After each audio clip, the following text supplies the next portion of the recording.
contains vestiges of the early Christian church and ancient Rome. The association between mid-February and romance goes back to a pagan festival known as Lupercalia, likely honoring either Lupa, the she-wolf of Rome who suckled Romulus and Remus, or Faunus, their god of fertility. The festivities began with an animal sacrifice. Then the ritualistic slapping of young women with strips of the animal's skin and blood to bestow fertility for the coming year. In the 5th century, perhaps in an effort to Christianize the pagan festival, Pope Gelasius declared February 14th as St. Valentine's Day.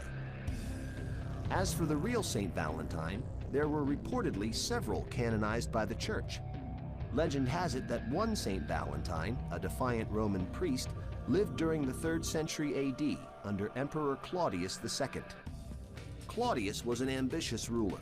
His battles required vast armies of men to abandon their young families for long periods of time, resulting in a military that was half-hearted and homesick.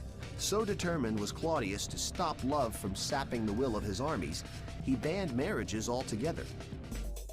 Father Valentine thought the ban unjust and defied the emperor, continuing to marry young lovers in secret. The emperor eventually caught on to the priest's actions, arrested him, and sentenced him to death. It is believed that young couples he had secretly wed would visit his cell, passing him flowers and notes through the bars as symbols of their gratitude. The story continues that the condemned Father Valentine fell in love with his jailer's daughter. On February 14th, the day he was executed, it is said he passed the young girl a note. It was signed, "From your Valentine." A tradition was born. Cupid, the winged matchmaker, started out as the Roman god of love, inspired the image of cherubs for Christians, and is now a favorite of card makers and mass marketers. Our modern Valentine's Day, removed from its religious and pagan past, has evolved into one of the most celebrated holidays on the calendar.